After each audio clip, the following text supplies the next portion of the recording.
এখানে নিছেন বড় ভাই।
ভাই ভাই এই যে এটা ধরে নিতে এই যে কষ্ট এই যে দেখে মারি খাইতে মারি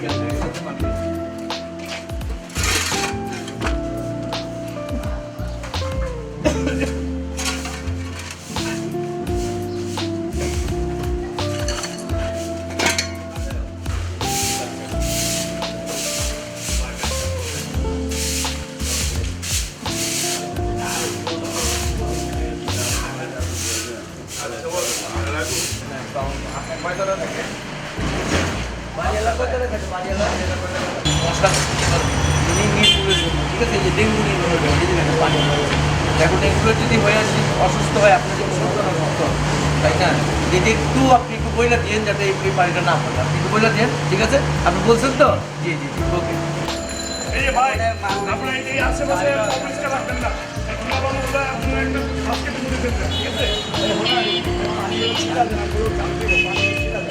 আপনি পরিষ্কার রাখবেন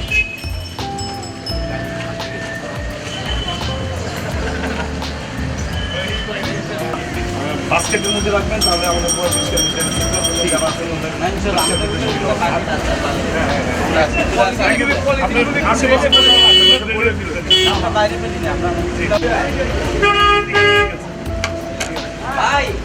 সম্মিলিতভাবে চেষ্টা করতে হবে। আমরা ঢাকা দক্ষিণ সিটি কর্পোরেশন সর্বদা জনসেবায় অঙ্গীকারবদ্ধ এবং জনগণকে আমাদের সাথে সমন্বয়ভাবেই থাকতে হবে, তাহলেই আমরা একটা সুন্দর ঢাকা সিটি এবং পরিচ্ছন্ন ঢাকা উপহার পাবো।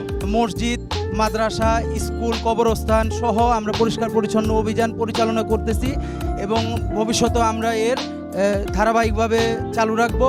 এলাকাবাসী তাদেরকেও আমরা সচেতনভাবে বলে আসছি যাতে আমরা যে পরিষ্কার পরিচ্ছন্ন যে কাজটি অব্যাহত আছে এবং ভবিষ্যতেও থাকবে, এই কাজটা যাতে আমাদের এই পরিষ্কার পরিচ্ছন্নতা আপনারা দেখাশোনা করবেন যাতে পরবর্তীতে এই জায়গাগুলো কেউ নোংরা আবর্জনা ফেলতে না পারে। আমরা আমাদের 33 নম্বর ওয়ার্ডকে পরিষ্কার পরিচ্ছন্নতার জন্য এবং ডেঙ্গু প্রতিরোধের জন্য মশক নিধন কর্মসূচি যুবদলের পক্ষ থেকে এবং ইসাক সরকারের নেতৃত্বে আমরা এই পরিষ্কার পরিচ্ছন্নতার কর্মসূচি পালন করছি।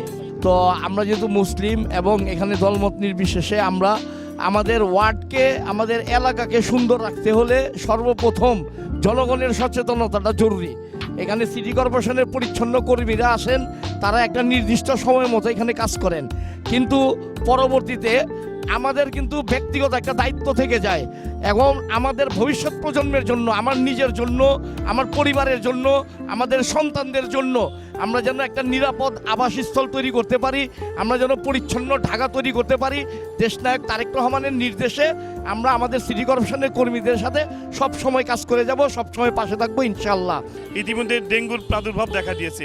দেশনায়ক তারেক রহমান ঘোষণা দিয়েছিলেন যে যার যার এলাকার আপনারা ডেঙ্গু প্রভাব মুক্ত করার জন্য জনগণের পাশে থেকে কাজ করার জন্য আমাদেরকে দায়িত্ব দিয়েছেন। এর জন্য আমরা সকলেই এই দায়িত্ব পালন করার জন্য চেষ্টা করে যাচ্ছি এবং দেশবাসীকে আহ্বান করব যে আপনার এলাকার আশেপাশে যে সমস্ত নোংরা আবর্জনা জায়গাগুলো আছে আপনারা নিজ উদ্যোগে পরিষ্কার পরিচ্ছন্ন রাখবেন, তাহলে ডেঙ্গুর প্রাদুর্ভাবটা অনেকটাই কমে যাবে।